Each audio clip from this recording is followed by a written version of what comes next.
एकादशी व्रत क्यों करना चाहिए और वाक्य पीछे कारण कहा है। भैया, एकादशी के दिन अन्न में पाप को निवास होवे। वादना यदि आप अन्न खाओ तो कोई नया पाप लगे, ये बात तो बाद की है, परंतु एकादशी पर अन्न खाने से, बहुत ध्यानपूर्वक सुनिएगा, एकादशी के दिन अन्न सेवन करने से आपके पूर्व के पाप, जिनको आपने गंगा स्नान करके खत्म कर दिया, जिनको तीर्थ यात्रा करके नष्ट कर दिया, जिनको जप तप अनुष्ठान के द्वारा जिन पापों को आप नष्ट कर चुके हो, एकादशी के दिन अन्न खाने से वे पाप पुनः जागृत हो जाते हैं। एक प्रकार से कहा जाए तो आपके द्वारा किए गए यज्ञ अनुष्ठान तीर्थ यात्राओं का जो फल आपको मिला वो नष्ट हो जाता है। इसलिए एकादशी के दिन अन्न सेवन नहीं करना चाहिए। लेकिन हमारी ब्रज की कई परंपरा हैं, जैसे हरिदासी, हरिवंशी, वहां पर एकादशी नियम नहीं है। जगन्नाथपुरी चले जाओ, वहां भी एकादशी नियम नहीं है।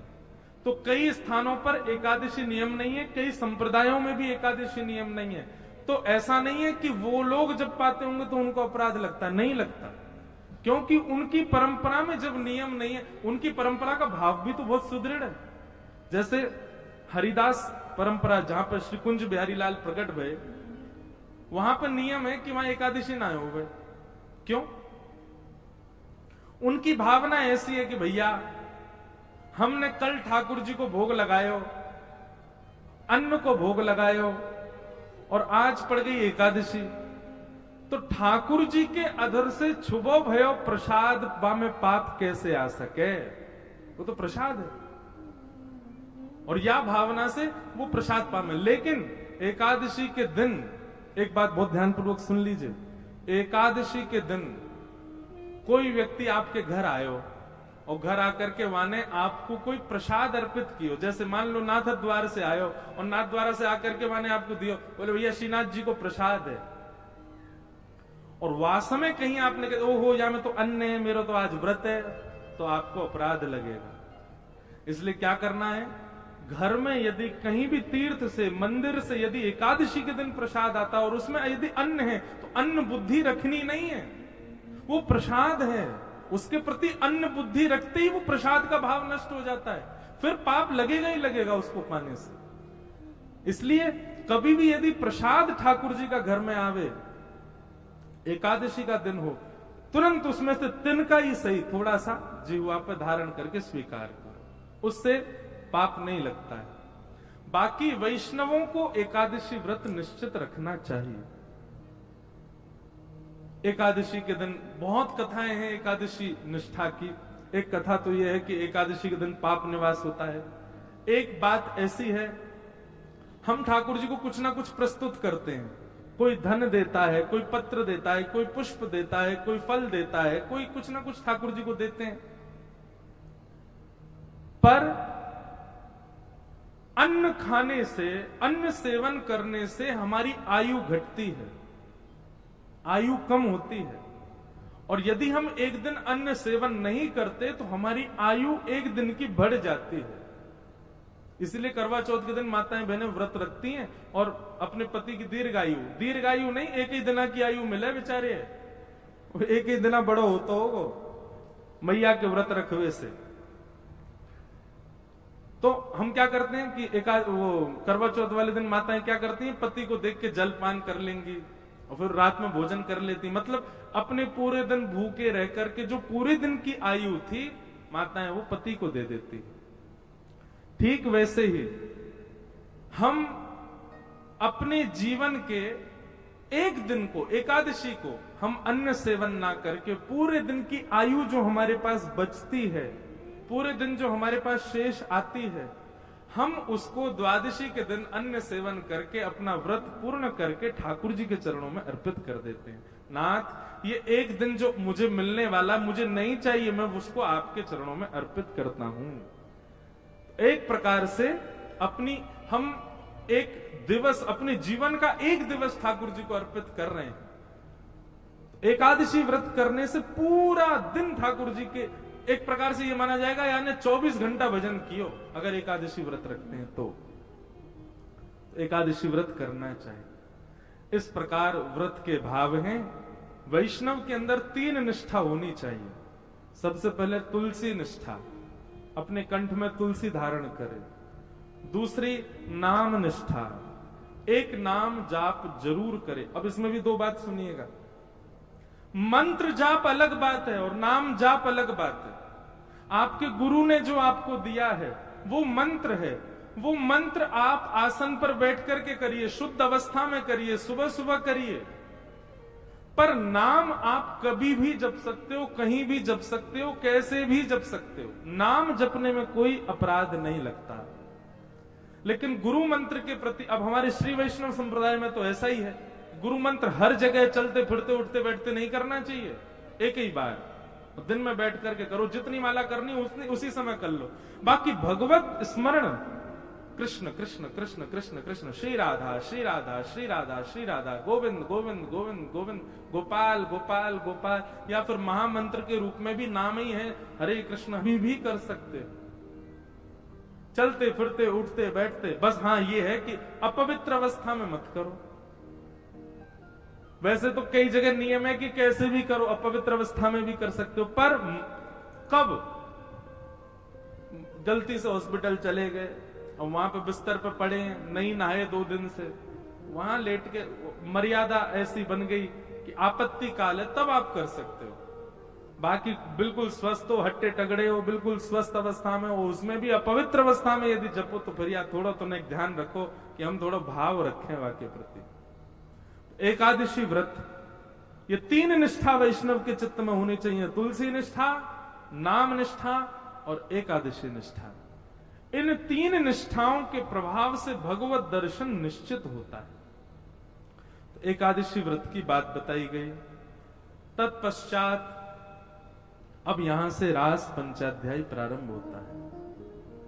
अब बहुत सावधानी से बैठ जाओ सब लोग। अब हम रास की चर्चा करें। ब्रजभूमि है, ब्रजमंडल है, मथुरा है। वैसे देखो, एक हम आपको अभी से आवाहन कर दें, 14, 15, 16, 17 अक्टूबर 4 दिन विशिष्ट रास पर चर्चा होगी श्री गोवर्धन में। 14, 15, 16 और 17। तानपुरा चल नहीं रहा है, बस नहीं कम करो। बोलो वृंदावन बिहारी लाल की। तो 14, 15, 16, 17 अक्टूबर शरद पूर्णिमा है 17 तारीख को। तो 14, 15, 16, 17 अक्टूबर गोवर्धन में कल यहां आई थी हमारी पूनम दीदी, वही करा रही हैं रास पंचाध्यायी पर कथा। तो 3 दिन की कथा तो 4-5 बजे से ही होगी शाम को। वो होगी राधा गोल्फ में, जहां उनका निवास है वहीं पास में ग्राउंड में होगी। लेकिन अंतिम दिन यानी कि 17 तारीख को शरद पूर्णिमा वाली जो कथा है, वो कथा होगी रात्रि 10:30 बजे से लेकर के रात्रि 1:30 बजे तक। और वो कथा होगी तलेटी में, श्री गिरिराज जी की तलेटी में, खुले पंडाल नहीं होगा, खुली जगह मैदान में, चंद्रमा के प्रकाश के नीचे केवल 2 छोटी छोटी लाइट होंगी। में व्यास जी ने टिमटिमा रहे होंगे थोड़े से, बाकी कोई को नहीं देख पाएगा। तो खुले आकाश में वो कथा होगी और खुले आकाश में बैठ करके सब ब्रजवासी जन और जो भक्त जन आएंगे सब लोग मिलकर के गोपी गीत को पाठ करेंगे। रास पंचाध्याय की कथा, रास बिहार होगा, अंधेरे में ही सब नृत्य करेंगे। तो ऐसी भावना है कि भैया वह अंधेरा में कहीं ना कहीं श्याम सुंदर आके कोई के संग तो रास कर जाएंगे। तो ऐसी भावना शरद पूर्णिमा की रात्रि को एक अति विशिष्ट महा कथा होगी। 4 दिन चर्चा किसकी होगी? ठाकुर जी की अलग अलग प्रकार की रासलीला हैं, जैसे कि यमुना पुलिन की रासलीला, वन के भीतर की रासलीला, कुंज भवन की रासलीला, महलन की रासलीला, पर्वत गिरिराज जी की रासलीला। तो हर दिन एक एक रासलीला पर चर्चा होगी। जमुना जी पे कैसे है रही है, कुंज में कैसे है रही है, महल में कैसे है रही है, गिरिराज जी पे कैसे है रही है। रसिक जनों के पद के साथ में वो कथा का क्रम विस्तार से वहां चलेगा। खूब आनंद आएगा, तब आइयो विस्तार से सुनाएंगे। अब तो हम नेक में ही थोड़ा थोड़ा कह करके चलेंगे। तो आओ रास की कथा में प्रवेश करें। भगवान पिता रात्रि शरदोत्फुल्ल मल्लिका विक्षरन्तुम मनश्चक्रे योग मायामुपाश्रित। सबसे पहली बात, मैं हर कथा में लगभग इस बात को कहता हूं कि रास का नाम सुनते ही अपने चित्त में नृत्य मत लेकर के आया करो। रास का मतलब नृत्य नहीं होता, रास का मतलब नाचना नहीं होता। रास का मतलब होता है मिलन। अब सुनो, रस और रास ये दो स्थिति हैं। जब हम ठाकुर जी से मिलने के प्रयास में रत रहते हैं तो उस स्थिति को रस कहते हैं, और जब हमारी भक्ति से प्रसन्न होकर के ठाकुर जी हमसे मिलने का मन बनाते हैं तो उसको रास कहते हैं। हम आप सब लोग अभी रस की अवस्था में, हम रास में नहीं आए, अभी रस की अवस्था में। हम ठाकुर जी को खिलाते हैं, हम ठाकुर जी का श्रृंगार करते हैं, हम ठाकुर जी को आनंद कराते हैं, पर हमारी भक्ति से प्रसन्न है कि जादना ठाकुर जी हमारे संग करने लगे लीला, वही रास हो गया। तो भक्ति कब तक करनी है कि हमारो रस रास में परिवर्तित हो। जैसे एक पद में गाया करता हूं, एक लीला भई गोवर्धन में एक गोपी, ये कलयुग की बात है और ज्यादा नहीं, 450 वर्ष पुरानी घटना। श्रीनाथ जी जब विराजते थे 500 वर्ष के आसपास, तो सखी कथा सुनकर के गई और कथा में व्यास जी बता रहे, बोले लाला घर घर जावे माखन चुरा के आवे, और बोले गोपी नयो नयो नूतन नूतन माखन निकारे ताकि लाला को लोभ आवे चुरावे को। तो वो गोपी अपने घर गई, घर जाकर के वहां माखन मथो, और वो माखन मथते समय हमेशा तो ये सोचती लाला मेरो खावेगो, मेरो पति खावेगो, मेरी सास खावेगी, सबके काजे माखन निकालूं, घी बनाऊंगी। लेकिन आज वो दही मथते मथते मन में विचार कहा कर रही है, काश मेरे यहाँ को निकरो भयो माखन कभी श्रीनाथ जी पावे, और मैं जाकर के नहीं पवाऊं, वो मेरे घर आके पावे। सुबह ने कहा कि यो मक्खन निकाल करके मटकी में भर के, और मन में विचार करने लगी, बोले अब उनको कहा पता होगी कि मेरे घर मक्खन निको, इतना बड़ा संसार, वो तो सबको ध्यान रखें, उनको कहा पता होगी कि मेरे घर में मक्खन धरो है। कोई बात ना, मैं ही बता के आऊं। मक्खन की मटकी संग में लेकर के गई और श्रीनाथ जी के मंदिर में खड़े है के सब तो दर्शन कर रहे हैं, और वो दूर से मक्खन के ऊपर की मटकी को भाग हटाए के ऐसे ठाकुर जी को दिखा रही है, लाला धौरी गैया के दूध को जमाए करके दही बनायो, वाकू मत करके बढ़िया मक्खन निकारो मैंने, आहा ऐसी सुगंधी आ रही है, कोई को ना दूंगी मैं, तेरे काजे निकारो है, तू आजा घर पे आके या को चोरी कर ले जा, मैं कोई सो ना कहूंगी, तू बस चोरी कर ले जा। और ठाकुर जी को दिखा रही है दूर से मटकी।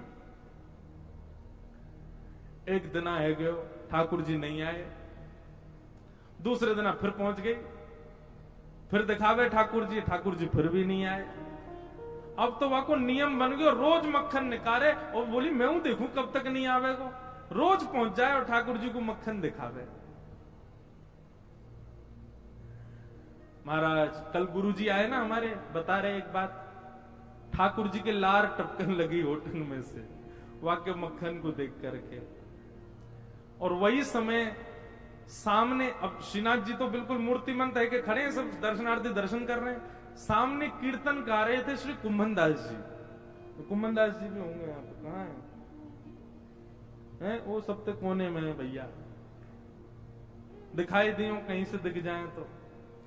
कुंभन दास जी, लाला पता हो तो कौन से? वो भैया कैमरा वाले, कौन से कुंभन दास जी? वो है कोने वाले सबते, बूढ़े बुजुर्ग से बेचारे। ये कुंभन दास जी कीर्तन गा रहे, और कीर्तन गाते गाते नहीं दिख रहे, ऊपर ते ले ले भैया, सबन को दिखाई दे बड़ी स्क्रीन में। अब यहां देखो सब लोग, जब देखें तब देखिए उन्हें। तो कुंभन दास जी कीर्तन गा रहे, और कीर्तन गाते गाते कहा देखो ठाकुर जी के लार टपक रही है यहाँ पे, और लार टपकती देख के श्री कुमनदास जी मन में सोचने लगे, हो जय जय को कछु भोजन को मन कर रो दिखे। तो ठाकुर जी इन अष्ट सखाओं से बात करते थे। तो जैसे पर्दा आयो, कुमनदास जी पर्दा के भीतर झांक के बोले, जय जय कहा भयो, कैसे लार निकल रही है? तो ठाकुर जी बोले, एक गोपी आवे, रोज आवे और रोज मटका में मक्खन लेके आवे, दूर से मुंह दिखावे और मुंह को लोभ दे के जावे, तो या को पाके जा, या को पाके जा। दिखे कुमनदास? हाँ भैया अब हटाए तो बस दिख गए ना।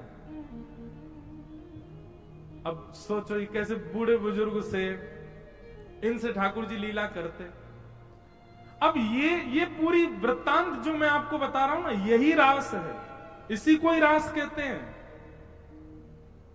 हम आप सबन को ठाकुर जी ऐसे ही दिखाई दे रहे हैं, ये रस है, लेकिन कुम्मनदास जी को लार में दिखाई दे रहे हैं, ये रास है।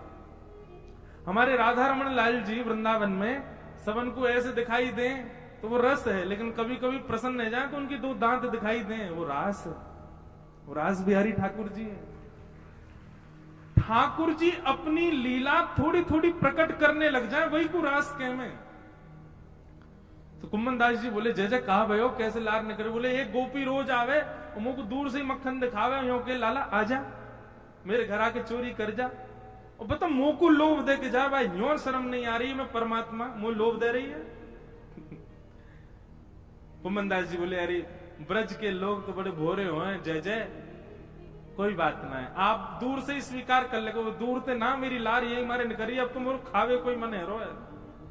बोले, हजारों वर्ष है गए भैया, कृष्ण लीला के बाद चोरी ना करी, मेरा बहुत जोर ते मन है रोए, बाघ गोपी के यहाँ चले, चल के चोरी करिए। कुम्मनदास जी बोले, भगवान बन गए हो अब आप, दूर दूर से लोग दर्शन करवे हमें आपके श्रीनाथ जी रूप में, वहां के यहाँ जाके चोरी करोगे, पता चल गई तो कैसी निंदा होगी। ठाकुर जी बोले, निंदा कम है हमारी, दुनिया चोर कह के बुलावे, और कहा निंदा होगी? निंदा की चिंता ना है, मुख तो भैया वह माखन खावे को मन करो। और वह गोपी को भाव इतना बढ़िया लगे, कुम्मना तू मेरी जगह खड़े है कि देखेगो तेरे मुंह लार आ जाएगी, ऐसा बढ़िया मक्खन निकाल के और दूर से दिखावे। कुम्मनदास जी बोले, कहा करना बताओ? बोले, रात्रि में जैसी शयन है जाए मंदिर को, सोई तू पीछे खिड़की पे आ जाइयो, और मैं खिड़की से छलांग मार के बाहर आ जाऊंगा, तेरे कंधा पे बैठ के दोनों चलेंगे चोरी करके आवेंगे। कुम्मनदास जी बोले, बड़ो बूढ़ो आदमी में मुंह पे चलो फिरो जाए ना है, आपको लेके कंधा पे कहां जाऊंगा मैं?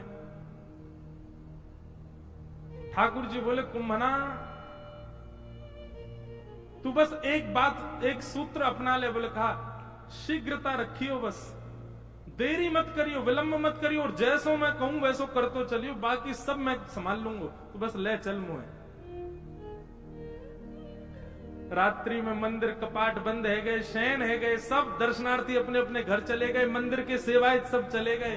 वहां समय कुम्मनदास जी मंदिर के पीछे खिड़की पर जाके खड़े भये और शयन के वस्त्र धारण किए, थोड़ी छोटी सी पाग पहन रखी है, गले में 2 माल धारण कर रखी है, बढ़िया गुलाब को इत्र लगा रखो, पीतांबरी पहनी। श्रीनाथ जी ने अपने मूर्तिमंत रूप को सचल बना लियो, हाथ पांव सब सीधे गए ठाकुर जी के, और खिड़की से ऐसे निकल करके बाहर आए और कुम्मनदास के कंधा पे बैठ गए, दोनों पांव लटका लिए और सिर पकड़ करके ठाकुर जी ऊपर बैठ गए। अब छवि देखो कितनी सुंदर। अब ठाकुर जी कह रहे हैं, कुम्मना हाँ यहाँ से सीधो चल, आगे पोखर आएगी बात दाएं को मुड़ जाइयो, फिर वहां से आगे तो बाएं को मुड़ जाइयो। कुम्मनदास जी, तुम कब हुआ है वाकई यहाँ?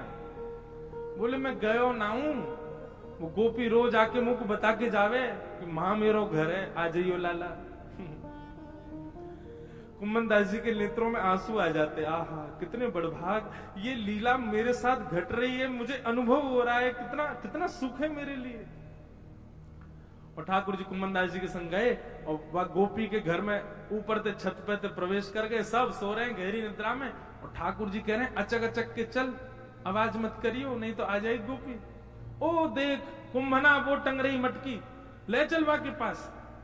कुम्मनदास जी पाम पकड़ रखे, नेक नेक से पाम है ठाकुर जी के, पाम पकड़ करके ले गए सोई ठाकुर जी ने अधर सिर पकड़ करके यहां तो दोनों पाम रख लिए और सिर को नेक छोड़ के अपनो नेक बैलेंस संभालो, गिर नहीं जाऊं, और तुरंत वो मटकी पकड़ ली, छीका पे लटक रही ऊपर। अब तो ठाकुर जी निकार निकार करके प्रेम से पामे। कुमनदास जी बोले अकेले अकेले पाओगे, नेक दे दो नीचे प्रसाद। सो ठाकुर जी मक्खन लेके अपनी जीभ से चाटे और अपनो झूठो मक्खन ही ऐसे नीचे हाथ करके गए, ले कुम्मना। अब कुम्मनदास जी के कभी आंख पे लग जाए, कभी नाक पे लग जाए, कभी मुंह पे लग जाए, पर कुम्मनदास जी के तो रोम रोम नृत्य कर रहे है, नेत्रन से अविरल अश्रुधार गिर रही है। आहा, ये लीला ठाकुर जी की कैसी मधुर। कुम्मनदास जी बोले नेक देखूं तो सही चोरी की लीला है कैसे रही है। तो कुम्मनदास जी ऐसे पाम पकड़ के जैसे ही ऊपर देखने लगे, सो महाराज ठाकुर जी तो मक्खन निकार निकार करके पा रहे हैं, और ठाकुर जी की धोती है वो ढीली है कि नीचे को खिसक रही है। कुम्मनदास जी बोले जय जय जय जय संभालो, हो है जाएगी नहीं तो हो। जैसे ही कुम्मनदास जी ने कही, सोई ठाकुर जी ने चार भुजा प्रकट कर ली, दो भुजा से तो धोती पकड़ के खड़े और दो भुजा से मक्खन चुरा रहे हैं। बोले चतुर्भुज भगवान की। कुम्मनदास जी बोले चतुर्भुज बहुत देखे लेकिन ऐसा नहीं देखो, दो भुजान ते धोती पकड़ के खड़ो है और दो भुजान से मटकी से मक्खन चुरा रहे हो। अब वह छवि को देख करके कुम्मनदास जी तो अपनो सब बेसुध है गए, ठाकुर जी के पाम वाम सब छोड़ छाड़ दिए। अब तो वो तो बिल्कुल महाराज ढीले से पड़ गए, बेहोशी सी आ रही है उनको देख करके कि ये लीला मेरे संग क्यों है रही है। ठाकुर जो ए कुम्मना तू हिलका ही करो, ए कुम्मना ऐसे मत कर मटकी गिर जाएगी। अब कुम्मनदास जी तो मूर्छा में आ गए, ठाकुर जी के हाथ से मटकी गिर गई और जैसे ही फूटी घर के सबरे लोग चोर चोर चोर आ गए, चोर आ गए, चोर आ गए। कुम्मनदास जी तो नीचे गिर गए, ठाकुर जी ने छीका पकड़ रखो, लटक गए ऊपर। लटके लटके ठाकुर जी ने देखी भाई आज पकड़े जाएंगे, तो जोर की एक छलांग मारी और ऊपर से भाज के महाराज ठाकुर जी तो भाज गए, कुम्मनदास वहीं रह गए।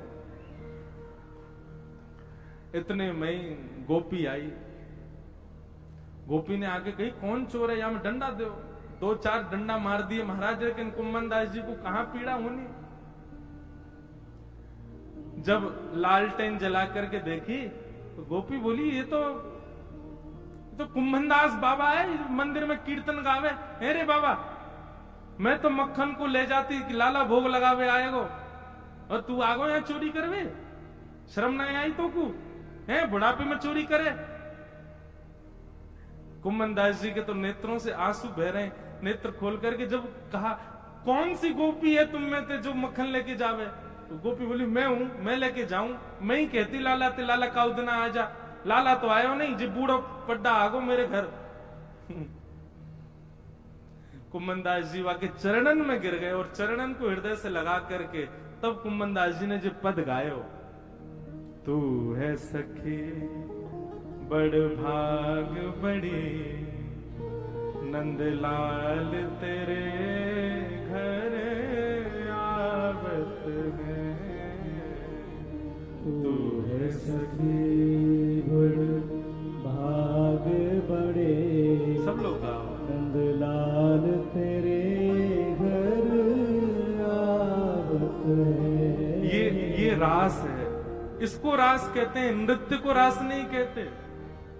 तू अपनो श्रृंगार करत है, तू अपनो श्रृंगार करत है।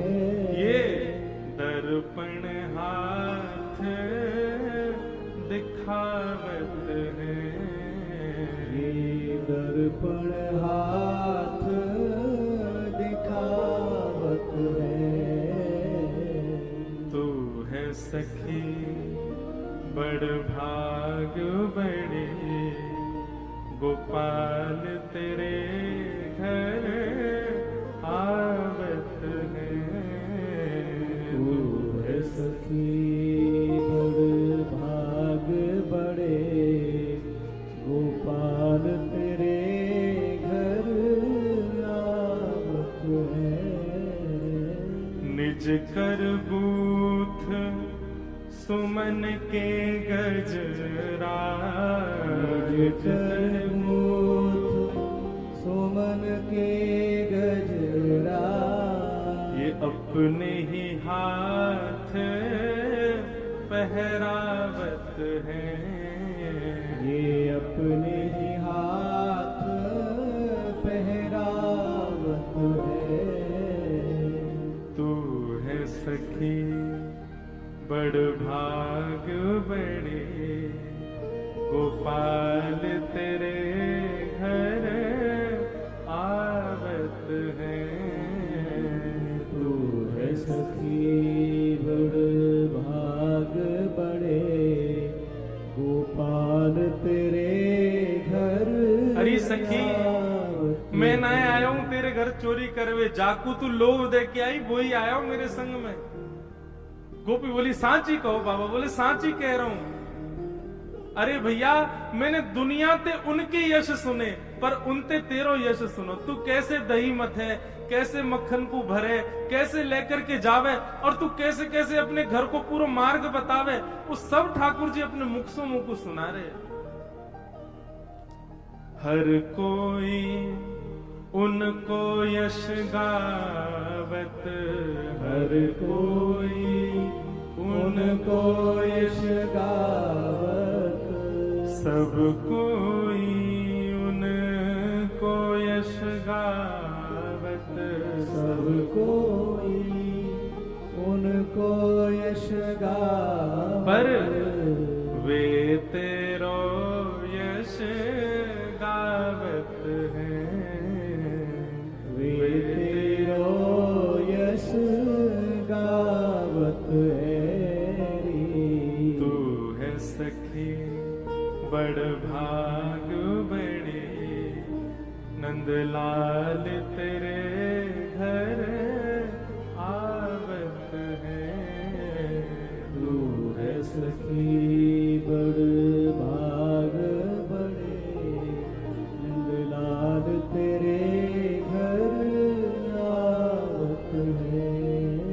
कुंभन दास लाल गिरधर के, कुंभन दास लाल गिरधर के, कुंभन दास लाल गिरधर के, कुंभन दास लाल गिरधर के। ये तो तेरे ही हाथ बिकावत है, ये तो तेरे ही हाथ अरे बिकावत है। बड़े बड़े ज्ञानी, बड़े बड़े तपी, बड़े बड़े योगी सन्यासी आके चले गए।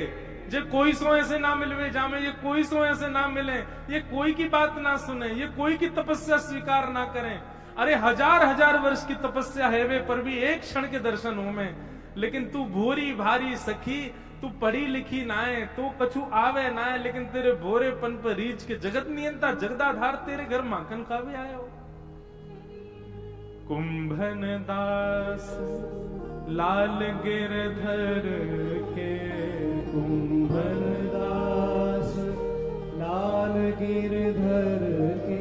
ये तो तेरे ही हाथ बिकावत है, ये तो तेरे ही हाथ बिकावत है।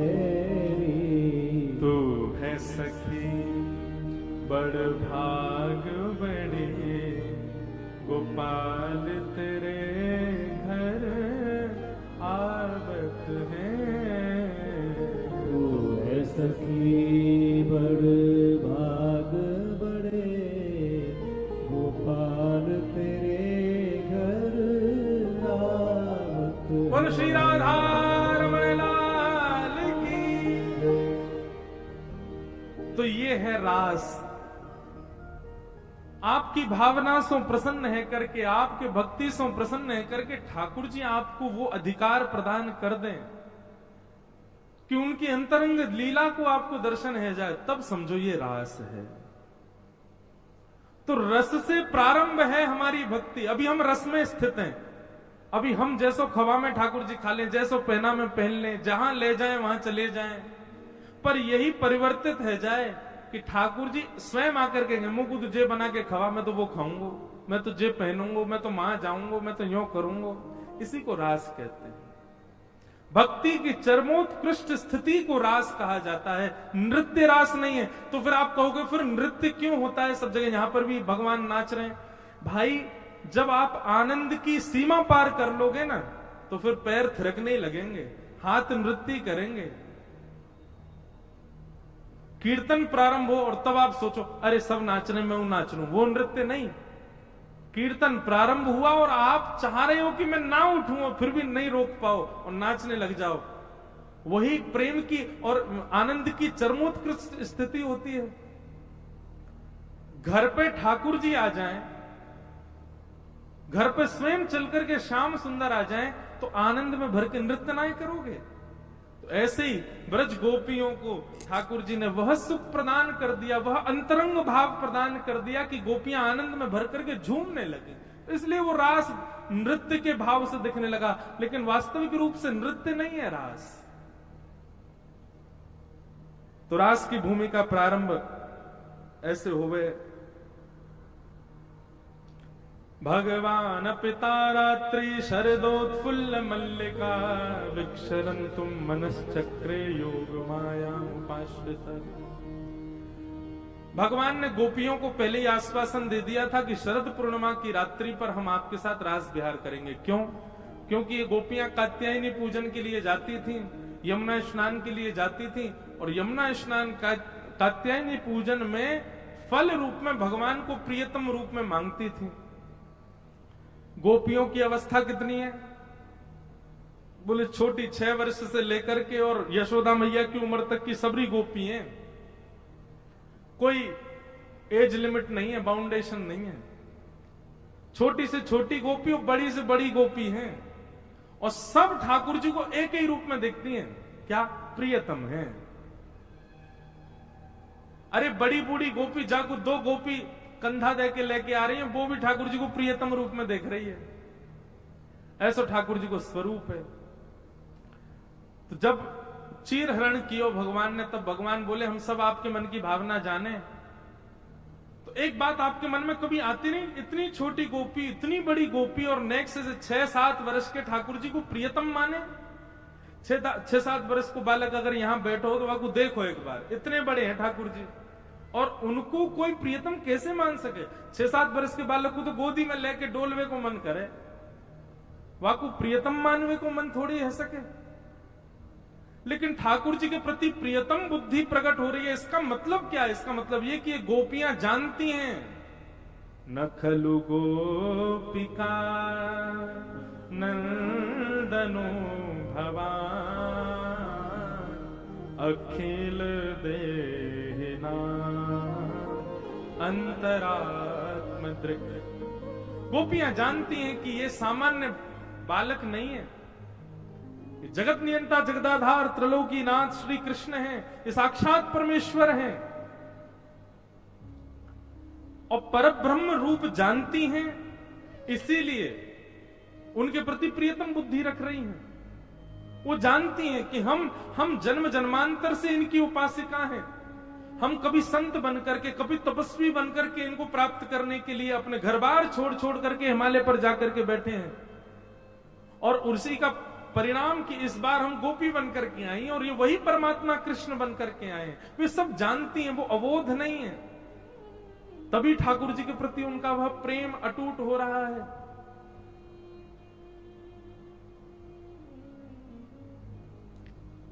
और ये बात उसी समय की नहीं, आज भी ठाकुर जी के दर्शन करके छोटी से छोटी बालिका और बड़े से बड़े बुजुर्ग भी ठाकुर जी को एक ही रूप में देखते हैं। सबको ठाकुर जी अपने प्राण प्रिय प्रियतम ही दिखते हैं। ठाकुर जी का स्वरूप ही ऐसा है। आज परम सौभाग्य श्री राधा रमण मंदिर के हमारे श्री राधा रमण जी के चरण सेवी पूज्य श्री अनुराग गोस्वामी जी आए हैं, और रास की चर्चा हो रही है, हमारे प्राण धन राधा रमण की चर्चा हो रही है, और आप पधारे, और आपके साथ में महादेव के परम उपासक श्री भीमा शंकर ज्योतिर्लिंग के पुजारी श्री जलिंदर जी महाराज पधारे हैं। आपको बारंबार प्रणाम। बताओ, हरि और हर एक संग बैठे हैं। रास में भी हरि और हर दोनों ही आए, तो आज निश्चित ही रास में गोपेश्वर भगवान आएंगे, महादेव आएंगे, तो उनके प्रतिनिधि के रूप में हमारे भीमा शंकर के पूज्य पुजारी जी पधारे हैं। और हमारे राधा रमण के चरण सेवक संबंध में तो हमारे जीजा जी लगे, और वैसे हमारे प्राणनाथ की सेवा करें। तो आप दोनों को आगमन भयो है, व्यास मंच से बारंबार आपको प्रणाम। तो ठाकुर जी ने सब गोपियों को पहले कहा, शरद पूर्णिमा पर हम आपके साथ रास विहार करेंगे। और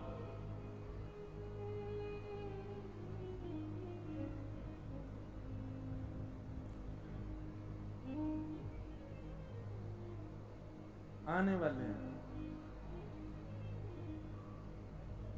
अच्छा, आचार्य श्री दयानंद शास्त्री जी श्री राम पंचायती मंदिर संगरिया राजस्थान से पधारे महाराज जी को बार। महाराज जी आप ऊपर विराज जाते, वहीं विराज, कथा श्रवण कर। जय बोलो वृंदावन बिहारी लाल की। तो आज जैसी शरद पूर्णिमा का चंद्रमा उदयमान हुआ, प्रकट हुआ, शरद के चंद्र को देख करके सब गोपियों का मन रूपी मयूर नृत्य करने लगा। ये तो वही तिथि है जिस तिथि का हमको आश्वासन दिया था मिलेंगे। सब गोपियां अलग अलग कार्यों में लगी थी। कोई गौ दोहन कर रही है, कोई श्रृंगार कर रही है, कोई सीरा बना रही है, कोई बालक को सुला रही है, कोई अपने पति के संग बैठी है, कोई सास से बात कर रही है। जिस स्थिति में शरद पूर्णिमा के चंद्रमा को देखा, गोपियों का मन तो अब तन वहां बैठा, मन सबको यूं कर रहा कि ये तो वही तिथि है जिस समय कृष्ण ने हमको बुलाया। लेकिन फिर भी गोपियां प्रतीक्षा कर, अब ठाकुर जी ने बुलाया तो भागना चाहिए सीधे। पूर्णिमा आ गई, शरद पूर्णिमा, चलो। पर नहीं, गोपियां हमारी आपकी तरह हैं। भैया कथा है रही है, सबको आनो 4 से 10 सितंबर तक। अब 4 से 10 सितंबर की तिथि आ गई, फिर भी नहीं जा रहे। क्यों? कार्ड आयो, फोन तो आयो ना अभी तक। एक बार कोई क्लब को मेंबर फोन करके कहे कि भैया आओ तो हम जाएंगे। ऐसी गोपियां मन में सोच रही हैं कि तिथि तो वही है, शरद पूर्णिमा, लेकिन एक बार और बस संकेत कर दें ठाकुर जी कि हाँ वो हमसे मिलना चाहते हैं तो हम जाएं। ठाकुर जी कदम्ब के वृक्ष के नीचे बैठे हैं, रास विहार के लिए पहुंच गए यमुना के तट पर। तभी ठाकुर जी ने देखी एक गोपी नहीं आई अभी तक। भगवान समझ गए कि सब संकेत जानना चाह रही हैं। तभी ठाकुर जी ने वेणु को अपने अधर पर धारण करके कोमल उंगलियों से जैसी बजाई, कृष्ण प्रेम में उन्मुक्त गोपियों को स्वर जाकर के सुनाई देने लगा। गोपियां जैसे ही स्वर सुनती हैं, अच्छा भागवत जी में ऐसा वर्णन है कि ब्रज के सब लोगों को वंशी सुनाई दे रही है, पर जिनके चित्त में कृष्ण प्रेम नहीं है उनको स्वर सुनाई देता है कि धुन बज रही है, लेकिन जिनके चित्त में कृष्ण प्रेम है उनको शब्द सुनाई देता है। चल रही गोपी क्या कर रही है, मैं तेरी प्रतीक्षा कर रहा हूं, जल्दी आ। मानो कानों में जाकर के ध्वनि बोल रही है, और वह गोपी उसी समय जिस कार्य में वहीं से तुरंत भागती है ठाकुर जी से मिलने। ये भी विचार नहीं कर रही कि मैं जो कार्य में हूं उसको व्यवस्थित तो कर दूं, नहीं, तुरंत दौड़ी है ठाकुर जी से मिलने के लिए। अब यहां पर बहुत विस्तृत वर्णन है उसका। कोई गोपी दूध छोड़ के भागी, कोई गोपी एक आंख में काजल लगा के भागी, कोई गोपी एक चोटी बनाई, दूसरी खुले ही बाल है वही में भाग गई, कोई गोपी को आधो श्रृंगार भयो, कोई गोपी ने आंख वाली चीज होठन में लगा ली, होठ वाली आंखन में लगा ली, उल्टो सीधो श्रृंगार कर लियो। कोई को भी अपनी सुध नहीं है, बेसुध होकर के गोपियां भाग रही हैं। अस्त व्यस्त वस्त्र हैं, अस्त व्यस्त स्वरूप है, अस्त व्यस्त केश हैं। अगर उन गोपियों का उस समय दर्शन किया जाए तो उनकी रूह कैसी बन के आई है। कई लोग जानबूझ के अस्त व्यस्त बन के घूमते हैं, जानबूझ के नहीं। ठाकुर जी की स्मृति में बेसुध होके अस्त व्यस्त हो जाओ, वो बात अलग है। जैसे चश्मा सिर पे लगाओ, पूरे घर में ढूंढ रहे हैं कहां है चश्मा, ना मिल लो मेरे चश्मा, ना मिल लो मेरे चश्मा, कहां चलो गो, अरे तेने देखो का जो ऊपर, अरे मैं तो भूल ही गया। ऐसी स्थिति में कभी बेसुध होकर के यदि श्रृंगार वस्त्र अस्त व्यस्त ठाकुर जी के लिए है जाएं, तो समझो कि प्रेम की एक स्थिति में आप आ गए हो। वृंदावन को तो हाल कछु और ही है गो है। वृंदावन में तो और बंठन के डोले सवरे, गोपी बने बने डोले। भैया एक बात हमारी बहुत ध्यान से सुनियो, ब्रजवासीन को भी और वृंदावन आवे वाले इनको भी बहुत बहुत सरल बन के रहना चाहिए, ज्यादा श्रृंगार बन करके नहीं। श्रृंगार को अधिकार तो केवल प्रिया प्रियतम को ही है। श्रृंगार को अधिकार बिहारी जी को है, राधा रमन जी को, राधा वल्लभ जी को। अब बिहारी जी ने उतना श्रृंगार ना क्यों जितना श्रृंगार करके दर्शनार्थी डोल रहे हैं। अरे भैया मेरो भाव तो ऐसा के कि वृंदावन में तो ऐसे बन के घूमो, सरल सहज, बिल्कुल कोई ज्यादा रूप और वस्त्र में कोई ज्यादा चमक धमक हो ही नहीं। आपकी सरलता देख करके काउदना ठाकुर जी के मन में आ जाए, चल आ यहाँ पे तेरा श्रृंगार तो मैं करूंगा। अपनो श्रृंगार अपने हाथ से काय को करनो, ठाकुर जी को अधिकार दो ना अपने श्रृंगार को। काउदना ठाकुर जी को दया आ जाए, अरे बेचारो ऐसे ही डोले, चल यहाँ को श्रृंगार मैं कर दूं। कौन को कियो पता हो वृंदावन मथुरा में? कुब्जा, कुब्जा को श्रृंगार कियो ठाकुर जी ने। तो भैया श्रृंगार काउदना ठाकुर जी कर जाए। मीराबाई को श्रृंगार कियो ठाकुर जी ने, मीरा चरित्र सुनो। सब गोपियां पहुंच गई अस्त व्यस्त। भगवान ने जैसी वंशी अधर से हटाई। अब बीच में यहां पे परीक्षित जी के मन में प्रश्न आ गया। परीक्षित जी बोलने लगे, हे सुकाचार्य जी, ये सब गोपियां भगवान के पास दौड़ करके गई हैं, ये परब्रह्म को अपना पति कैसे मान सकती है? परब्रह्म को जो साक्षात परब्रह्म है, प्रिय साक्षात जगत नियंता जगत, उसके पति है, पति भाव कैसे रख सकती है? प्रियतम भाव कैसे रख सकती है? और ठाकुर जी भी इनसे मिलने के लिए आ गए। यहां कहते हैं थोड़ी सी बीच में एक बार ऐसा आता है कि सुखदेव जी थोड़े नाराज हो गए परीक्षित पर, और परीक्षित से बोले, ए परीक्षित, भगवान को गाली देने वाला कंस भगवान को प्राप्त कर ले तब तुम्हारे चित्त में प्रश्न नहीं आता? भगवान को कालकूट विष पिलाने वाली पूतना भगवान से हाथों मर के मुक्ति प्राप्त कर ले तब तुम्हारे चित्त में प्रश्न नहीं आता?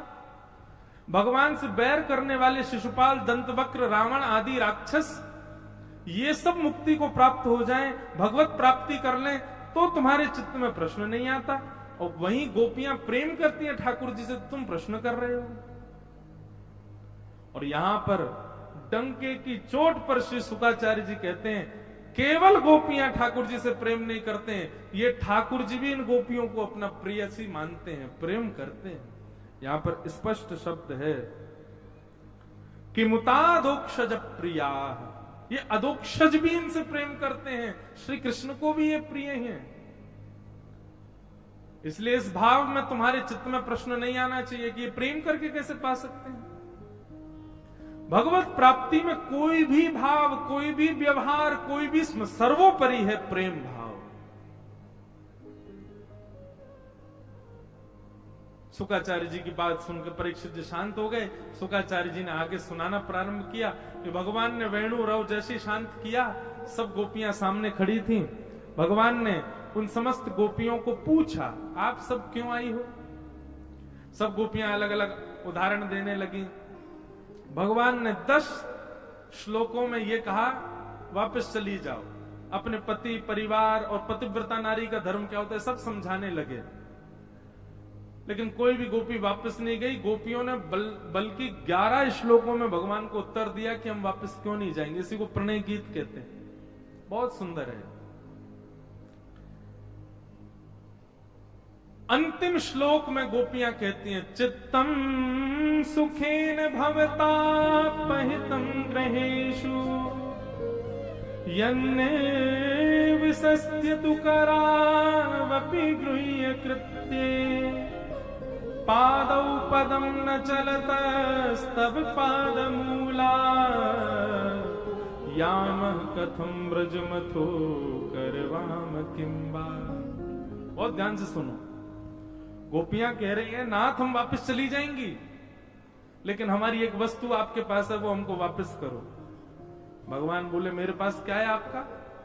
बोले चित्तम सुखेन भवता पहितम ग्रहेशु, हमारा मन आपके पास है, वो मन हमको वापस कर दो, हम वापस चली जाएंगे।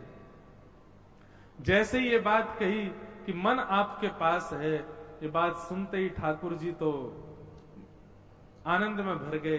बोले कि मैं तो आपकी परीक्षा ले रहा था कि कहीं आप अपने सौंदर्य को केंद्र में लेकर के, अपने यौवन को केंद्र में लेकर के, अपने किसी प्रभाव को केंद्र में लेकर के तो नहीं आई हैं, पर आप सबने यह कहकर के सिद्ध कर दिया कि आप तो स्वभाव से आई हैं कि मन मेरे पास है। गोपियां बोली बिना मन के हम वापस नहीं जा सकते, हमारा मन दे दो, 24 घंटा मन आपके पास, आप में ही लगा रहता है, वो मन हमारा वापस करो, हमारे मन में कभी आपका चिंतन नहीं आना चाहिए, हमको वापस करो तब हम जाएंगे। भगवान इस बात से रीझ गए और रीझ करके बोले अरे चिंता नहीं करो, हम तो परीक्षा ले रहे थे, आओ अब थोड़ा रास विहार करें। सब गोपियां चारों ओर हजारों लाखों गोपियां बैठ गईं और एक एक गोपी के पास ठाकुर जी जा जा करके उसकी सुध ले रहे हैं, उसके सुख का भाव पूछ रहे हैं, उसको सुख प्रदान कर रहे हैं। अब सब गोपियों को ठाकुर जी जब मिलने लगे, सावधानी से सुनो, तो गोपियों के चित्त में वही भाव आ गया जो नहीं आना चाहिए था, मान। मैं एक बात कथा में कहा करता हूं बंधुओं, हम ठाकुर जी की इतनी सेवा करते हैं, ये देखो गोपाल जी क्या थाट में विराजते हैं, हमारे गधरलाल जी कल पधारे क्या आनंद में विराजते हैं, सब प्रस्तुत करते हैं ठाकुर जी को जितना अच्छे से अच्छा। वैसे तो कुछ भी नहीं है ये, लेकिन फिर भी हम अपनी तरफ से जितना हो सके प्रस्तुत करते हैं। तो ठाकुर जी को हम पर एक दया आनी चाहिए ना, बेचारो इतनी सेवा कर रहे हो, तो नेक तो या से बात करूं, नेक तो या के सामने हाथ पांव सीधे कर लूं, नेक तो सहज रह जाऊं। ठाकुर जी हमारी सेवा से सहज क्यों नहीं होते? ठाकुर जी हमारी सेवा से प्रसन्न होकर के कभी कोई लीला क्यों नहीं दिखाते हमको? मैं कैसे कैसे भक्तों को जानता हूं, 24 घंटा नेत्रों से अश्रुपात होता रहता है, ऐसे ऐसे भाव उनके चित्त में, फिर भी ठाकुर जी लीला का दर्शन नहीं कराते, क्यों? क्योंकि ठाकुर जी को हमारी चिंता है, और वो चिंता इस भाव से है कि अभी तो इसका प्रेम सुदृढ़ है, कहीं मैंने कोई लीला का अनुभव करा दिया तो कहीं इसके चित्त में मान ना हो जाए कि देखो मेरी सेवा से ठाकुर जी प्रसन्न होके लीला दर्शन करा रहे हैं। ठाकुर जी को मान प्रिय नहीं है, इसलिए हम सबकी मान की रक्षा के लिए ठाकुर जी ऐसे ही खड़े हुए हैं, हिलते डुलते भी नहीं, बेचारे हाथ भी सीधो ना करें, यूं ही खड़े रहे। हम सबकी मान की रक्षा के लिए ठाकुर जी ऐसे ही खड़े रहते हैं। और बल्कि ये वाला स्वरूप तो भैया सबसे ज्यादा श्रम करे। आप लोग भी घुटमन तो बैठ सकते हो, पर एक हाथ ऊपर उठा के फिर यूं खड़े रहो, नीचे सपोर्ट नहीं हो, कितनो कठिन है। सबसे कठिन योग आसन तो यही कर रहे हैं जो 3 व्हीलर ठाकुर जी, 3 पांव में इनके बस। कभी कभी चलते होंगे तो कैसे लगते होंगे, ये मक्खन हारो हाथ यूं ही रहे इनको, तो या कोनी तो नीचे टेक करके फिर चले ठाकुर जी यूं। सूरदास जी वर्णन करते हैं, शोभित कर नवनीत लिए घुटरुन चलत रेणु तन मंडित गो रोचन तिलक किए। तो ठाकुर जी क्यों ऐसे रहते हैं, क्यों सहज नहीं होते? कहीं हमको मान ना हो जाए। गोपियों के पास जा जा करके ठाकुर जी उनकी सुध लेने लगे, और गोपियों के मन में पता क्या भाव आने लगा, हम बड़ी सुंदर हैं, त्रिलोकी नाथ हमारी सुंदरता पर रीझ करके देखो कैसे गलवैयां डाल के बैठो है, कैसे हमारी थोड़ी पे हाथ रख रहा है, कैसे हमसे बात कर रहा है, हमारे लाए गए व्यंजनन को हमारे हाथ से पा रहा है। भगवान बोले ये तो वही हो गया जो नहीं होना था, मान आ रहा है। और जैसे ही मान आया, समस्त गोपियों के बीच से ठाकुर जी अंतर ध्यान हो गए। बंधुओं, हमारे साथ तो अधिकतर ऐसा होता है कि मंदिर में कहीं जाएं तो पुजारी जी आगे बुला लेंगे, यहाँ आओ, सोई माला दे देंगे, ठाकुर जी की बीड़ा दे देंगे, प्रसाद दे देंगे। राधारमण जी में भी ऐसे ही हो गए, सब जगह हो गए। लेकिन उस समय नेत्र बंद करके स्वयं से पूछा कीजिए कि नाथ, ये आप कर तो रहे हैं कृपा की, अपनी निज माला दे रहे हैं, प्रसादी दे रहे हैं, बीड़ा दे रहे हैं, भोग दे रहे हैं, कुलिया दे रहे हैं, पर इससे कहीं मेरे चित्त में ये भाव तो उत्पन्न नहीं हो रहा कि मैं श्रेष्ठ हूं इसलिए मुझे मिल रहा है। कहीं आपके चित्त में किंचित भी ये भाव आ गया कि आप श्रेष्ठ हो इसलिए आपको दिया गया, बस समझ जाइए जितने पास ठाकुर जी ने बुलाए उतने और पीछे चले गए ठाकुर जी। अपने आप को कहां समझ रहा हो भैया, तू कछू ना है, बस मैंने एक टेस्ट लेवे के काज तो को बुलवायो कि तो को मान होगो कि नहीं होगो। कभी आप आगे बैठ करके ठाकुर जी को सन्मुख दर्शन करो और वास्तव में पीछे दर्शन करवे वाले इनके प्रति ये भावना आ जाए, बेचारे भीड़ में लगे, हम तो आगे बैठ के दर्शन कर रहे हैं। यूं समझ जाइए ठाकुर जी ने उतनी दूर फेंक दिए आप। कभी भी अपनी निजता पर मान मत कीजिएगा कि हम ठाकुर जी के इतने समीप हैं। बहुत अनुग्रह करते हैं ठाकुर जी, तब थोड़ा सामीप्य प्रदान करते हैं। उस पर कभी मान मत कीजिएगा, आपकी योग्यता नहीं थी उसकी, बस लाल जी ने आपकी परीक्षा के लिए निजता देख करके देखा कि अपनों बनाने योग्य है कि नहीं। हमारे साथ तो लगभग मंदिरों में होता है, कई बार मन में ये भावना आती है कि हे ठाकुर जी, कभी मन में ये बात नहीं आ जाए कि हम कुछ हैं इसलिए आप कहीं भी मंदिर में जाएं तो आप समीप बुला लेते हैं। नहीं तो गोपियों की भांति ठाकुर जी अंतर ध्यान हो जाएंगे। समस्त गोपियों के बीच से ठाकुर जी अंतर ध्यान हो गए। अर्धरात्रि का समय, घर छोड़ छोड़ करके गोप चल रहे हैं, भ्रमण करते करते जड़ से, पत्थर से, तुलसी से, वृक्षों से पूछ रही हैं हमारे श्याम सुंदर कहां। रुदन करते करते यमुना जी के तट पर जैसे ही पहुंची, तभी वहां तप्त कांचन गौरांगी श्री राधे वृंदावनेश्वरी किशोरी जी का दर्शन हुआ। चरणों में गिर करके रुदन करने लगी, प्रार्थना करने लगी, हे किशोरी जी, हमसे क्या भूल हो गई, ठाकुर जी हमें छोड़ के क्यों चले गए। श्याम नाम मिला हमें, श्याम नाम मिला हमें, श्याम नाम मिला। बोले वृषभानु दुलारी की।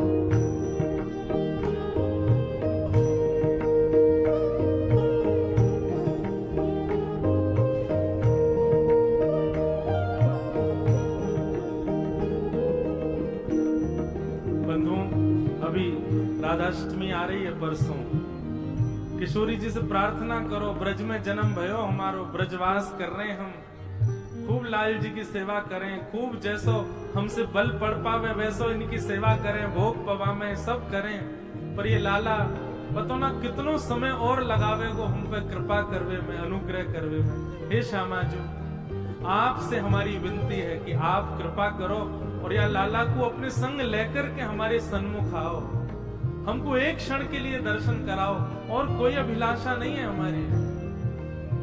हे श्यामा जी, आप ही ये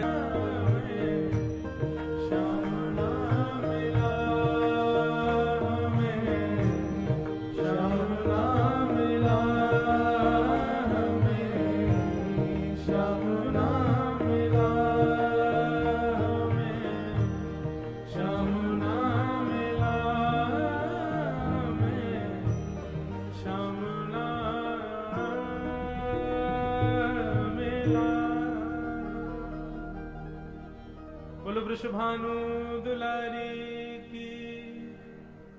सब ब्रज गोपियां किशोरी जी से प्रार्थना करने लगे, हे श्यामा जी आप कृपा करो, आप दया करो, आपकी कृपा से ये श्याम सुंदर प्राप्त होंगे। और किशोरी जी ने कृपा की, तब गोपियों ने गोपी गीत गाया। जयति तेधिकम जन्मना व्रज श्रयतंदिरा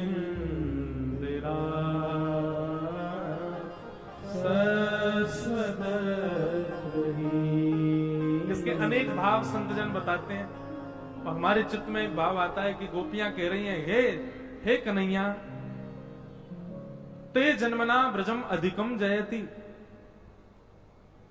आप जरूर ही परब्रह्म हैं, इसीलिए अपनी परब्रह्म भाव को चिंतन में लेकर के आप हमको सामान्य गोपी मान करके अंतर्ध्यान हो गए हो।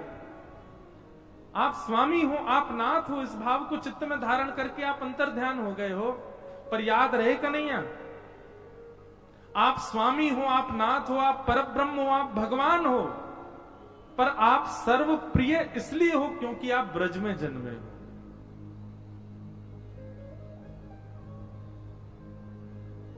आप ब्रज में जन्मे हो, इसलिए आप सबको प्रिय लगते हो। यह बात बंधुओं बिल्कुल सत्य है। ठाकुर जी की महिमा खूब है, ठाकुर जी को यश खूब है, लेकिन ठाकुर जी के या यश को या महिमा को प्रेम स्वरूप हम ब्रजवासी नहीं दियो है। हम ब्रजवासी नहीं होते, ठाकुर जी को जन्म कहीं और है गए होता तो इतनी पूछ ना है रही होती लाला की। जे इतनी पूछ यही मारे है रही है क्योंकि हमारे ब्रज में जन्म हो लाला। ठाकुर जी को जन्म दिल्ली में हुए हो तो कैसे लगते, ठाकुर जी बंबई में भये होते। दिल्ली बंबई की निंदा नहीं कर रहे हैं, पर भैया ठाकुर जी ब्रज में जन्मे और ब्रज में जन्म लेकर के ये जो मधुर मधुर लीला ठाकुर जी ने करी है ना, वासों ठाकुर जी को यश बढ़ो है। और ब्रजवासी ने जो ठाकुर जी के संग उधम मचाया, वहां से ठाकुर जी को यश बढ़ो। ब्रज की गोपी ने जो प्रेम प्रस्तुत किया, वहां से ठाकुर जी को यश बढ़ो। वही बात गोपियां कह रही हैं, लाला तुम ज्यादा इतराओ मत, हैं अंतर्ध्यान है गए हो। तुम्हें यो ना पतो कि हम ब्रजवासी सोई तुम्हारी पूछ है रही है। प्रेम को प्रमुख यही वृंदावन धाम, प्रेम ही ते पायो श्याम रसिया ने नाम। हमारे वृंदावन से ही नाम मिलो लाला को। ये दुनिया में जो सब जगह इतनी जय जयकार है रही है, या जाने कहां गवार, प्रेम ने दिया की सदा उल्टी बहे धार, कौन पावे या को पार, प्रेम ने दिया की सदा उल्टी बहे धार। तो अब बिहारी जी को सवेरे सवेरे पराठा को भोग लगे, इतना बड़ा पराठो बने, चले जाओ बद्रीनाथ, चना चनोरी खवा में ठाकुर जी है। बद्रीनाथ की कोई हम निंदा ना करने भैया, कोई या भाव से मत ले लियो।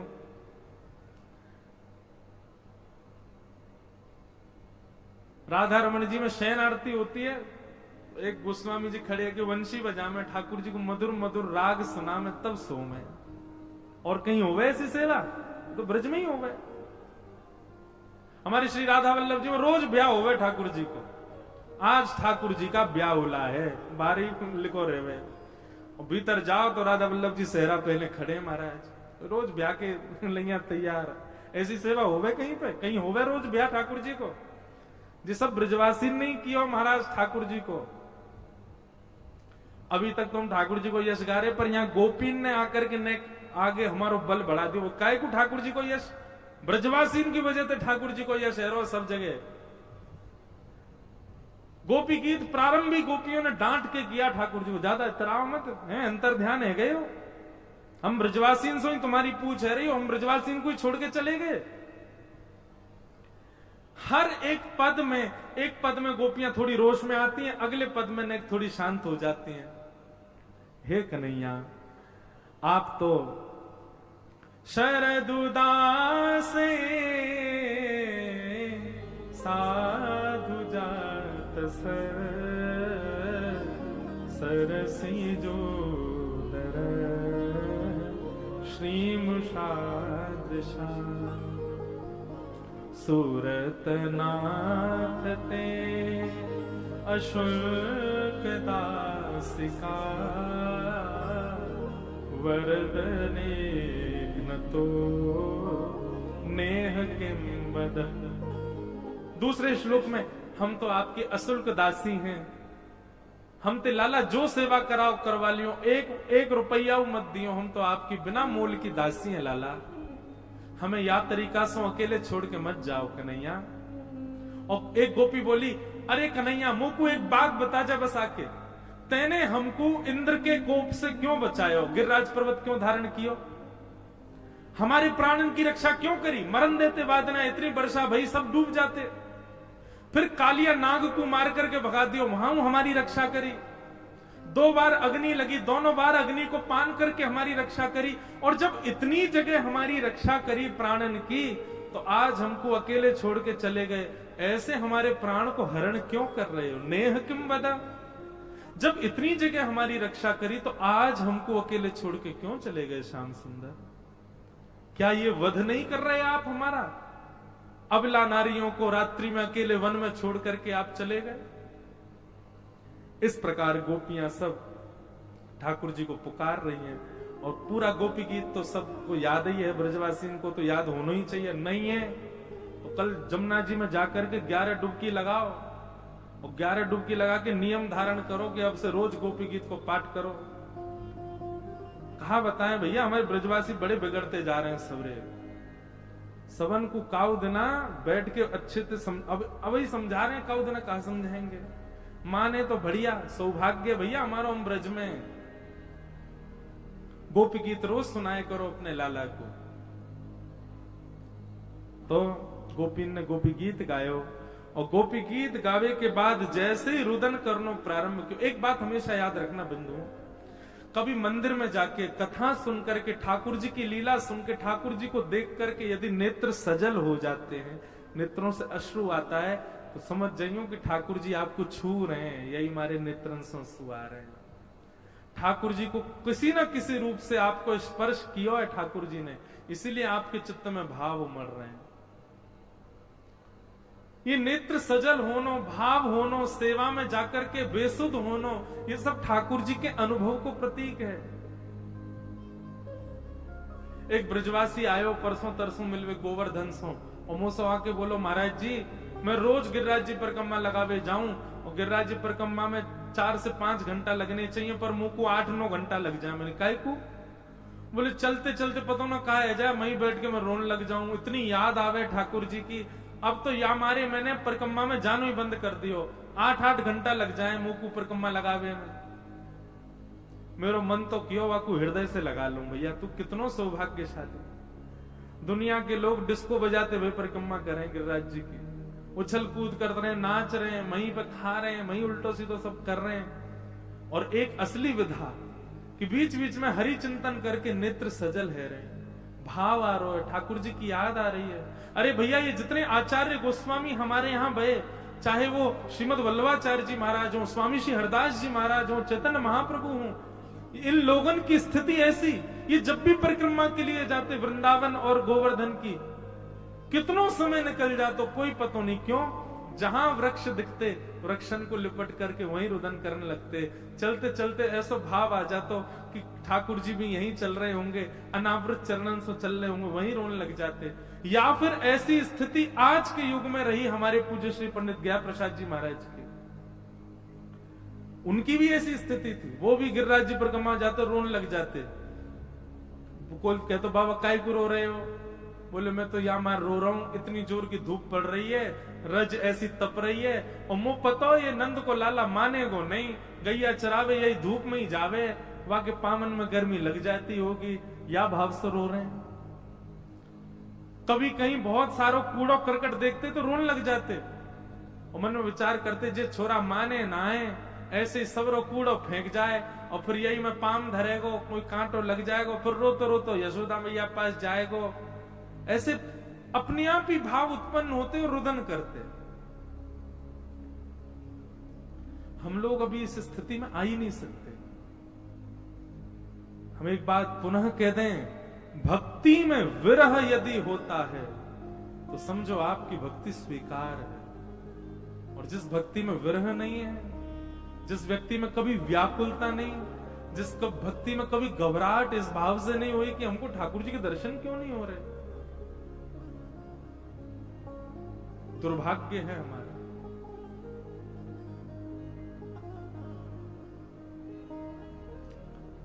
गोपियां सब रुदन करने लगी और गोपियों के रुदन को जैसे ही ठाकुर जी ने सुना, ठाकुर जी स्वयं को रोक नहीं पाए। ताशामाविर्भूत सौरी स्मयमाय मुखाम्बुज पीतांबरधर श्रगवी साक्षान मनमथ मनमथ। ठाकुर जी उन गोपियों के समस्त रुदन भाव साम्राज्य को देख करके तुरंत वहां प्रकट हो गए। जैसे ही रास राशेश्वर भगवान प्रकट हुए, गोपियों ने जाकर के ठाकुर जी को, कोई ने बगलबंदी पकड़ी, कोई ने धोती पकड़ी, कोई ने ठाकुर जी के मुकुट पकड़ लिया, कोई ने केश को एक भाग ही पकड़ लिया, कहीं अब नहीं भाग जाए। और सब गोपियन के या प्रेम भाव को देख करके ठाकुर जी बोले, हम तो आपके प्रेम को पुष्ट करवे गए और आप सबके चित्त में जो मान हतो वह मान को नष्ट करवे गए। गोपी बोली, आपको कैसे पता चली कि हमारे चित्त को मान खत्म है क्यों? भगवान बोले, अश्रु उसी के ही आते हैं जिसके चित्त में मान नहीं होता। माननीय व्यक्ति, अभिमानी व्यक्ति कभी रो नहीं सकता, वो भी कृष्ण विरह में नहीं रो सकता। आप सबके नेत्रन को आंसू ये बता रहे हैं कि आप सब मान रहित हो गए हैं। और अब ठाकुर जी बोले, अभी तो हमने रास किया, अब हम महारास करेंगे। एक ही कन्हैया सब गोपिन के पास जावे, वो रास। पर महारास में जितनी गोपी उतने ठाकुर जी ने रूप धारण कर लिए। और एक एक गोपी के यहाँ ठाकुर जी वाके गले में गलवैया डाल करके वासो बात कर रहे हैं, वाकी सामग्री स्वीकार कर रहे हैं। और वो गोपी भाव में भर करके नृत्य कर रही है, ठाकुर जी भी वाके साथ नृत्य कर रहे हैं। तभी हमारी श्यामा जी वहां प्रकट है गई। बीच मध्य में तो युगल सरकार नृत्य कर रहे हैं और चारों ओर असंख्य गोपीन के संग असंख्य ठाकुर जी नृत्य कर रहे हैं। या महाराज के रूप को देख करके कैलाश पर बैठे हुए महादेव विचलित है गए। महादेव बोले, भैया कोई कैसे करके मोह ले चलो यहाँ पे, मैं नृत्य करूंगा। महादेव दौड़ करके जैसे ही आए वृंदावन, गोपीन ने द्वार बंद कर दिया, भीतर ना जा सको। महादेव बोले, बहुत दूर से आए, हमको नहीं भीतर जान दो। अरे वो हमको जानते हैं, ठाकुर जी को एक बार जाके यहाँ कह दो महादेव आए, तुरंत वही आएंगे हमको लेने। गोपी बोली, यहाँ उनकी ना चलेगी, यहाँ हमारी चलेगी। हम जाकू जाने, वही भीतर जाएगो। महादेव बोले, कैसे जा सके भीतर, कहा करना पड़ेगा। गोपी बोली, गोपी बनो, गोपी बन के आओ, भीतर प्रवेश पाओ। महादेव बोले, गोपी कैसे बनूं? नतनी पहन लो, चुनरी ओढ़ ली, महाराज पूरा श्रृंगार गोपी को सब कर लियो। तब भी गोपी बोली, अभी तो श्रृंगार कियो है गोपी को, गोपी को भाव कहां दिलाओगे महादेव? ठाकुर जी भीतर बेचारे नृत्य कर रहे हैं, बीच बीच में देख रहे हैं, ओहो महादेव आए हैं, इनको कैसे बुलाऊं भीतर? ठाकुर जी ने इशारा किया, हे ललिता जी आप जाओ, आप लेके आओ। ललिता जी बाहर गई, महादेव को हाथ पकड़ करके यमुना जी के तट पे बिठायो और यमुना जी के तट पे बिठा करके प्रेम को स्वरूप समझायो। ललिता जी ने प्रेम क्या है, प्रेम कैसा है? वैसे तो महादेव अनंत प्रेमी हैं, पर वही प्रेम को भाव जब समझायो, महादेव के तीनों नेत्रन से अश्रुपात होने लगे, विरह व्याकुल है गए। तब ललिता जी बोली, हाँ अब इनके चित्त में गोपी भाव आ गया, अब ये भीतर प्रवेश के अधिकारी हैं। ललिता जी लेकर के आई महादेव को, जैसे ही देखे महादेव के स्वरूप, सब गोपी बोली, बोल गोपेश्वर महादेव की। अब तो गोपेश्वर हो गए। पहले तो यूं करे गोपी बनो, अब तो गोपियन के भी ईश्वर बन गए महादेव। हमारे पुजारी जी बैठे हैं, आए हैं आज महादेव के। कई महादेव के लोग महाराज जी मेरे पीछे पड़े हुए हैं, वो यूं कहें कि आप महादेव को ठाकुर जी से क्यों जोड़ते हो सब जगह? मैंने कि तुम जान ही नहीं रहे हो यह बात को। ये 24 घंटा भीगे रहे, भीगे ठाकुर हैं महादेव। काय में भीगे रहे? श्री प्रिया प्रियतम के नित्य विलास को स्मरण करके भीगे ही रहे, सदैव नेत्रन से अश्रुपात है तो रहे। हमारी राधा रानी के यश को महादेव गाँव में, ठाकुर जी के यश को महादेव गाँव में। और महादेव आए हैं। महादेव को देख करके ब्रह्मा जी गोपी बन के आगे नथनी बानी। अच्छा, ब्रह्मा जी ने 4 नथनी पहनी होंगी, चतुर्मुखी है ना। ब्रह्मा जी आए, इंद्र आयो, चंद्रमा आए, सूरज आए, सभी देवी देवता गोपी बन बन करके आ गए और यमुना के तट पर महारास भयो है। राधा नचे कृष्ण नचे, नच गोपी जन। राधा नचे कृष्ण नचे, नाच गोपी जन। राधा नचे कृष्ण नचे, नचे गोपी जन। राधा नाचे कृष्ण नाचे, नाच गोपी जन। क्योंकि मन मेरा बन गया सखीरी पावन वृंदावन। क्योंकि मन मेरा बन गया सखी। करताल बजा के गाओ। हे राधा नचे कृष्ण नचे, नच गोपी जन। राधा नचे कृष्ण नाचे, नाच गोपी जन। क्योंकि मन मेरा बन गया सखीरी पावन वृंदावन। क्योंकि मन मेरा बन गया सखी पावन वृंदावन। ओ रास रचो है, रास रचो है, आज यमुना के नारे महारास रचो है। रास रचो है, रास रचो है, आज यमुना किनारे महारास रचो है। रास रचो है, रास रचो है, आज यमुना के नारे महारास रचो है। रास रचो है, रास रचो है, यमुना किनारे बोले नमः बिहारी सरकार की।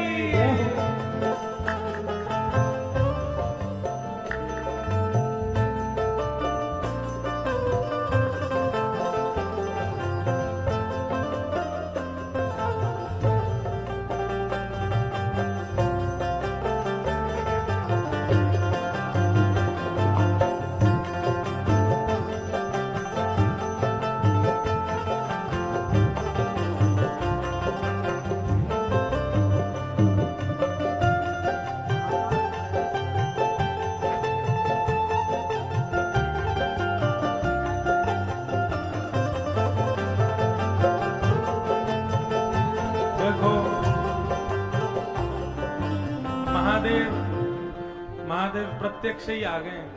हमारे पुजारी जी भी आए और अभी अभी देखो महाकाल भगवान को प्रसाद आया और महाकाल भगवान की भस्म भी आ गए। तो निश्चित ही अब जे कथा ना है रही है, प्रत्यक्ष रास ही है रो स्वयं महादेव आए। बोलो देवादिदेव महादेव शंकर भगवान की।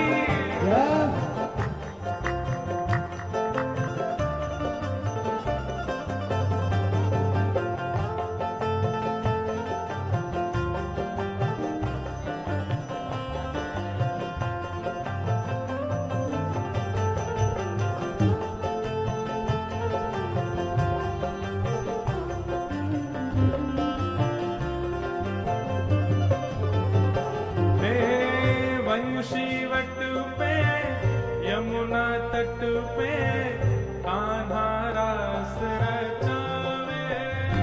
ओ सीवट पे यमुना तट पे कान्हा रास रचावे। ओ गोपी बन के शंकर आए, गोपेश्वर कहलाए। गोपी शंकर आए, गोपेश्वर कहलाए।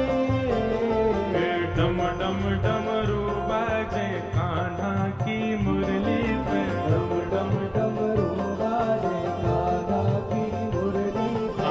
डम डम डमरू बाजे कान्हा की मुरली पे। डम डम डमरू बाजे कान्हा की मुरली पे। ओ जग सारा नाचे रे, श्याम संग राधा नाचे रे। श्याम संग राधा नाचे रे। ओ श्याम संग राधा नाचे। हाँ श्याम संग राधा नाचे रे। ओ राधा नाचे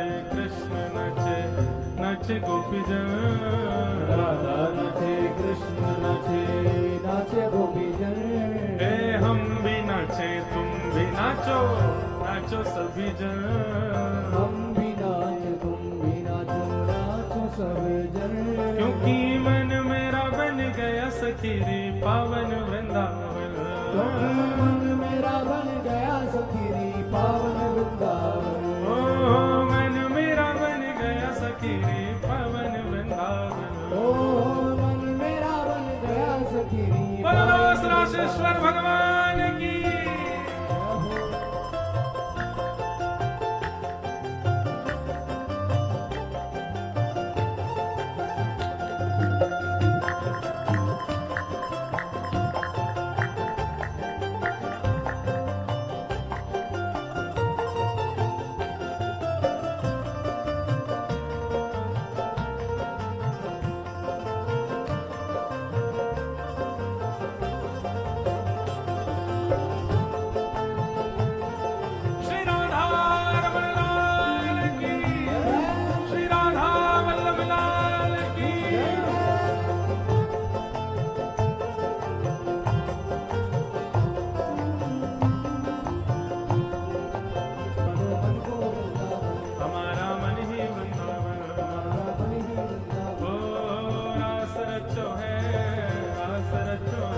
अज यमुना किनारे महारास जो है। ओ रास रचो है, रास रचो है, यमुना किनारे महारास रचो है। रास रचो है, रास रचो है, अज यमुना किनारे महारास रचो है। रास रचो है, रास रचो है, यमुना किनारे महारास रचो है। ओ जय राधे राधे राधे राधे जय राधे राधे वृषभानु दुलारी राधे राधे वृषभानु दुलारी राधे ओ प्यारे रास बिहारी प्यारी रास बिहारी वृंदावन वारी वृंदाने वारी तीरथ सुख प्यारी जय राधे राधे जय राधे राधे जय राधे राधे ओ जय राधे राधे जय राधे राधे जय राधे राधे ओ जय राधे राधे जय राधे राधे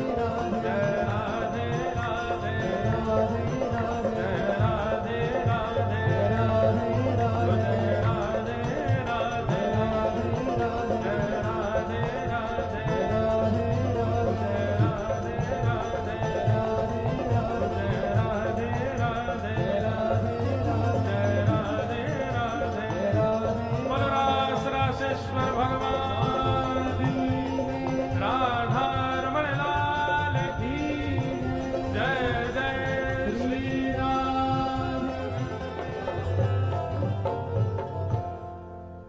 ऐसा रास है रो महाराज पूरे वृंदावन में सब नाच रहे हैं।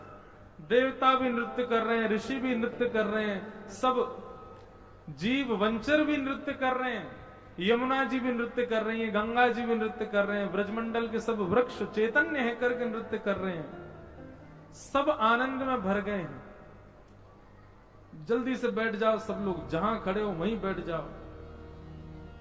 देखो रास केवल और केवल गोपियों के साथ नहीं किया ठाकुर जी ने। ठाकुर जी पशु पक्षी वृक्ष सबके साथ रास विहार कर रहे हैं, सबको सुख प्रदान कर रहे हैं। पूरे चराचर ब्रजमंडल के एक एक कण के साथ ठाकुर जी ने रास विहार किया, इसलिए सब नृत्य कर रहे हैं। उस नृत्य में हमको भी अंश मिले, इसलिए देवता भी यहां पर बन बन करके रूप धारण कर करके सब आ गए और ठाकुर जी ने सबके साथ रास विहार किया। अब सोचो वृक्ष भी नाच रहे हैं ठाकुर जी के साथ, डाल झुक झुक करके ठाकुर जी के आगे नृत्य कर रहे हैं और ठाकुर जी उनके आगे नृत्य कर रहे हैं। अब ठाकुर जी के हाथन के हाव भाव देख करके वो डाल भी अपने हाथन को, अपने डालन को हिला रहे हैं वृक्ष। पशु पक्षी भी चहक चहक करके ठाकुर जी के साथ में उछल उछल करके नृत्य कर रहे हैं। यमुना जी में ठाकुर जी जैसे प्रवेश करते हैं, सब मछलियां भी ठाकुर जी को घेर कर वे भी नृत्य कर रही हैं। ऐसा रास, अद्भुत रास का प्रसंग है। भगवान ने एक साथ सबको सुख प्रदान किया। ऐसे रास बिहारी सरकार की जय। उनको हम बारंबार प्रणाम करते हैं।